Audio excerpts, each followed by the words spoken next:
The devil's job is to make you think you ain't gonna make it. The devil don't care about you. That's his one job, to keep you from your destiny. The devil don't ever want you to be what God created you to be. When you discover your gift, then here go the devil. You got this job over here, you're gonna lose your 401k. You can skip all of this, but you gotta quit letting the devil keep you from your destiny. He got you thinking you're gonna mess your credit up if you quit your job. If your card max out at 5,000 and you got 4,090 on it, you're gonna have to make a choice. He trying to keep you from being who God made you to be. If you've been dreaming of opening that business, you should start the process. See, if you make one step, he'll make two, but he can't make his two unless you make your one. Fill out the application. Send in the paperwork. Do something, man. Start creating a website. Let your job sponsor your dreams. Take that money and start your website. What is you talking about now? Take whatever money you owe Kmart and Sears, buy your business cards. Take one of your bills one time instead of paying it, and don't worry about where you're going with it. He'll show you the way to go. But he got to make sure that you want to get to your destiny first. He going to show you how to do it. You can believe that. And don't ever be too proud to pray. What are you going to do with the life he has given you and the time he has given you and the gifts he has given you and the resources he has given you? What are you going to do with it? There's somebody in the hospital wishing they could be where you are right now. But look at you. I know you got some problems and I know you got some issues. You got up out of the bed. You brushed your own teeth. What are you going to do with what God has given you? Excuse me, let me show you some Shazam! 4. I got 10 and you got 4. How can you be that happy about 4? Both of us have 100% increase over where we started. Full, die empty, live life on their terms, and not to be a volunteer victim. You're saying yes for a bigger life. You're saying yes, I'm ready to be empowered to snatch victory from the jaws of defeat. You're saying yes, I'm tired of playing small. You're saying yes to providing for yourself and your family. I'm not mentally fit to work for somebody for the rest of my life. Yes to your dreams. Yes to your unfolding future. My heart would beat so fast. And my heart said, I can do that. My mental conditioning began to speak. You can't do that. You don't have a college education. What makes you think that you can speak for AT&T, Procter & Gamble, McDonald's Corporation, IBM? You can't do that. How many of you ever thought about something you wanted to do and then your mind talked you out of it?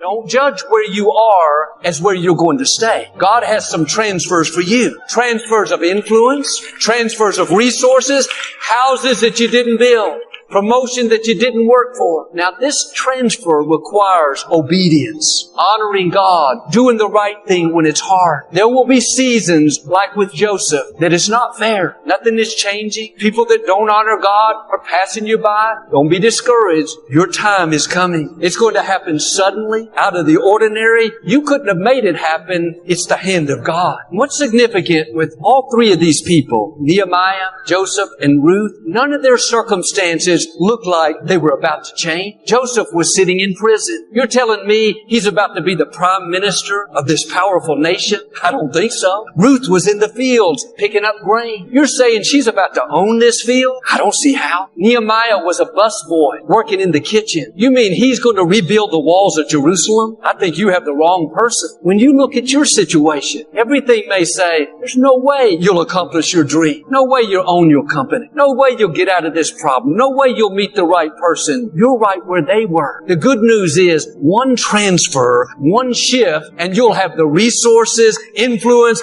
opportunity that you've never seen.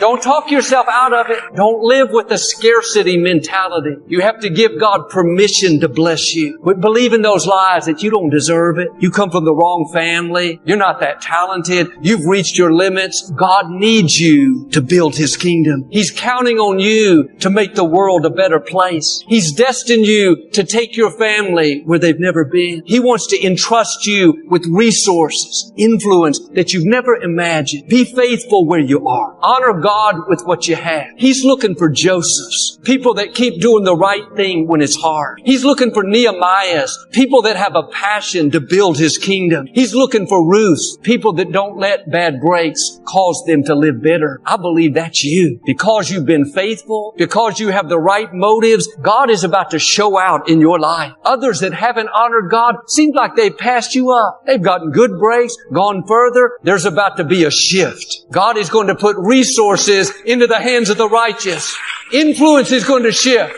You were in the background, now you're in the foreground. You were struggling to get by, now you have abundance. You thought you'd reached your limits, but suddenly you're thrust to a new level. I believe and declare a transfer is coming for you. Like Nehemiah, you're going to accomplish dreams bigger than you thought possible. Like Joseph, you're going to handle resources you've never imagined. Like Ruth, you're going to go from working in the field to owning the field. I know it wasn't fair. I know they did you wrong. You don't understand it. Leave that all in God's hands. Just do your part, get your passion back, get your faith back, get your dreams back. This is what made David a champion. Not that he didn't have injustice, not that he never had bad breaks, things that weren't fair, people that did him wrong. He knew how to get back up. He dried his tears, he shook off the defeated mindset, told his men, get up, we're going to go attack the enemy. He didn't stay on the defensive, thinking that he's seen his best days. His attitude was, I have a destiny to fulfill. This bad break didn't stop my purpose. I know that God will make it up to me. And that's how you move forward when it's unfair. Not looking to people, not hoping your boss will feel sorry for you, not counting on your friend to make it up to you. Look up to your Creator. Look up to the Most High. He's the one that has beauty for the ashes. He's the one that can bring you out better than you were before. David and his men headed out. They didn't know where the Amalekites were. Along the way, they found a man that was very sick. They gave him food and water and asked who he was. He said he was a slave of the Amalekites. They had left him behind. He was too weak to travel. David said, tell me where they are and I'll spare your life. He led them straight to the Amalekites' camp. God knows how to put the right people in your path. He knows how to get you to where you're supposed to be.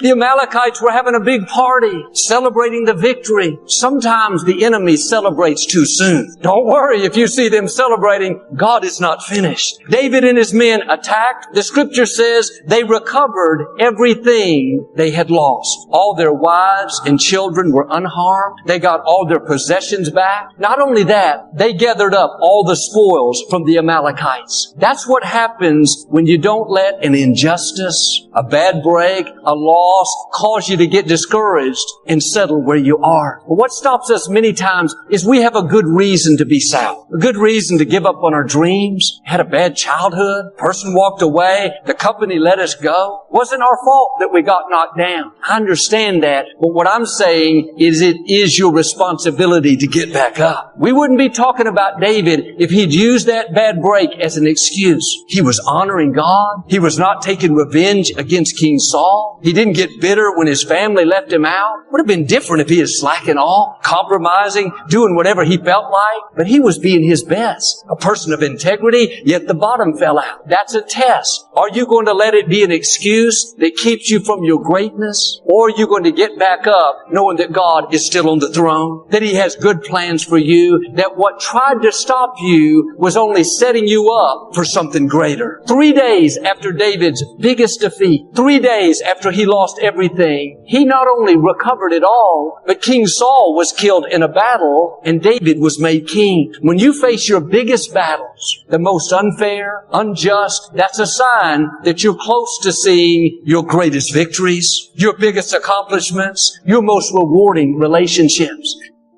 You know, one of the things that Maya Angelou used to always say to me, and I love this, she used to say to me, baby, those people can't hold a candle to the light that God already has shining on your face. Yeah. Can't you see?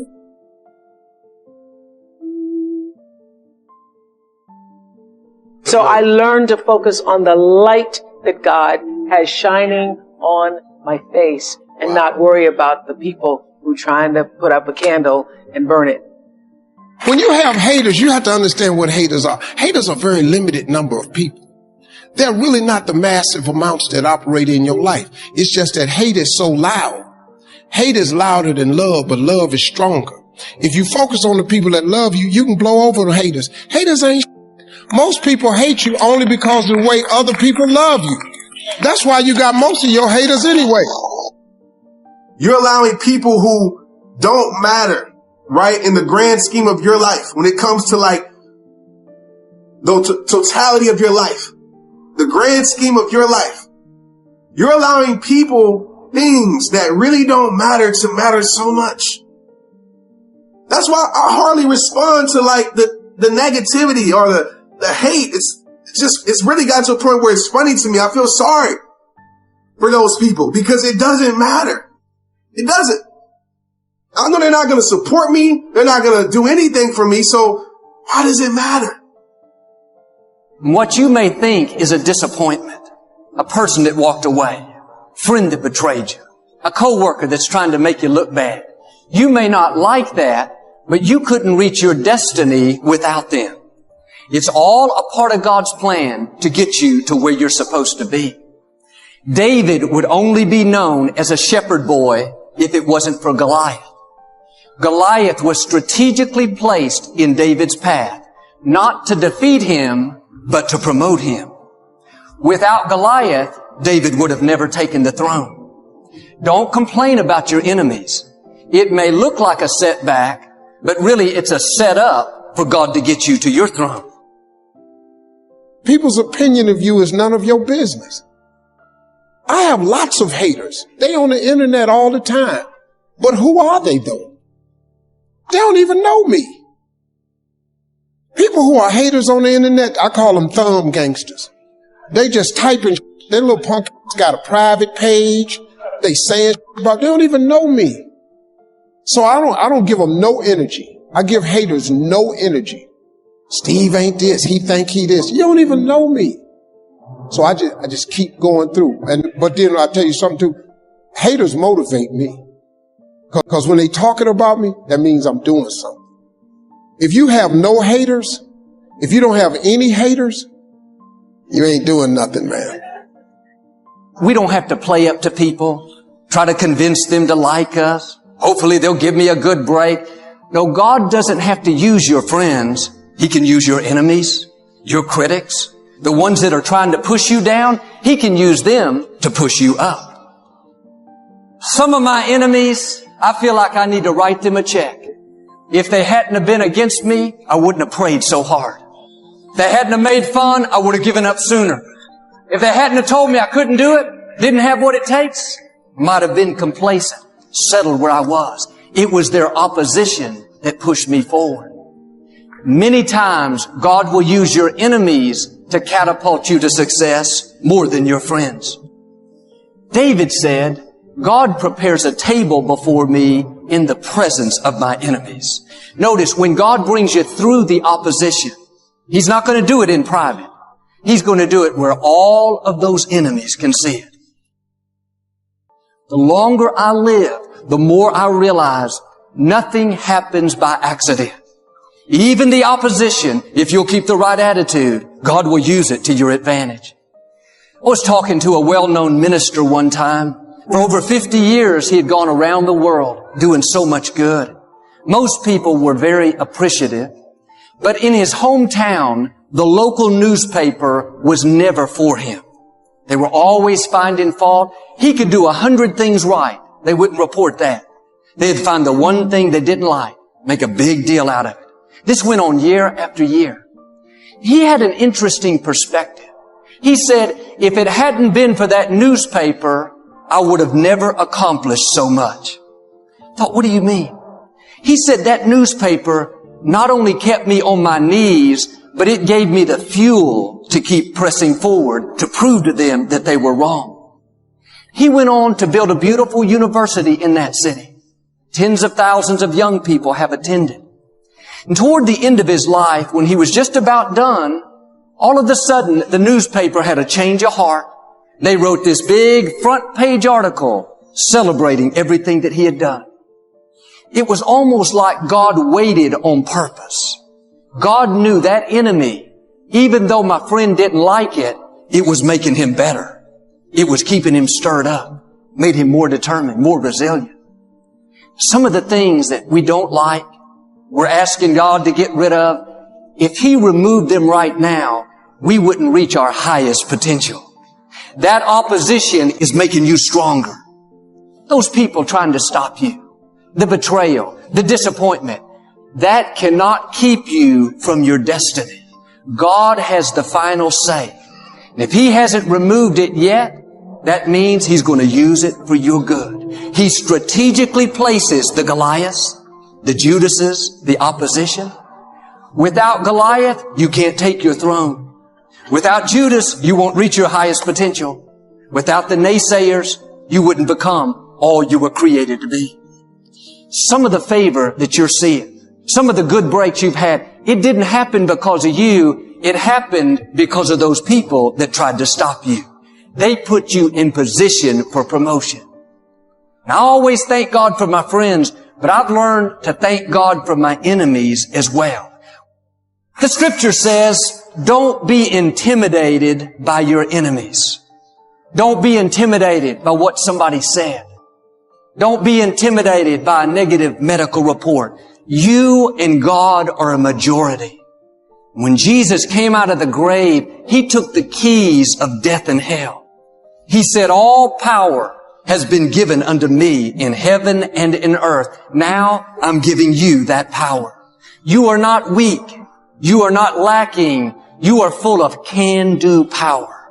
The greatest force in the universe is on your side. When you see where God takes you, the favor, the promotion, the blessing, you're going to look back and say like the psalmist, it was good that I was afflicted. See, if David were here, he would tell you, it was good that Goliath showed up. Jesus would say, it was good that Judas betrayed me. I can tell you, it was good that executive was against us. It may have been uncomfortable at the time, but one day you'll say, this enemy didn't defeat me. This enemy promoted me. Now stay in faith. God has your back.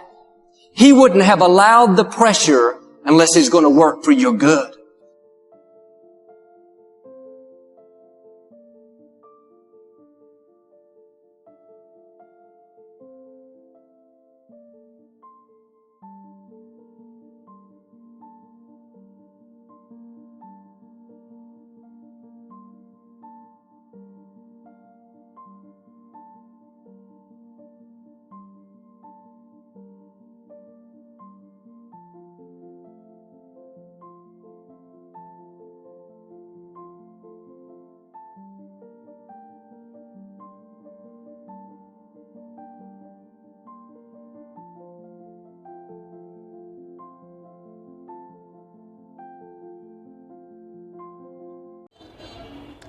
You follow through on doing what you did, things you could do. You improve your confidence and your mind gets stronger. If you want to keep going, you must pay attention to how you talk to yourself. Your words are weapons that can work for you or against you. Everything's in my life. When some things got hard, I quit. If I was reading, that's why you know I wasn't great at readings. I wasn't great at writing, so I just quit. I couldn't catch on as fast as you had. I had to work harder than you, so I quit. You know I wasn't great at things, so I quit. You know I am not good at like this man's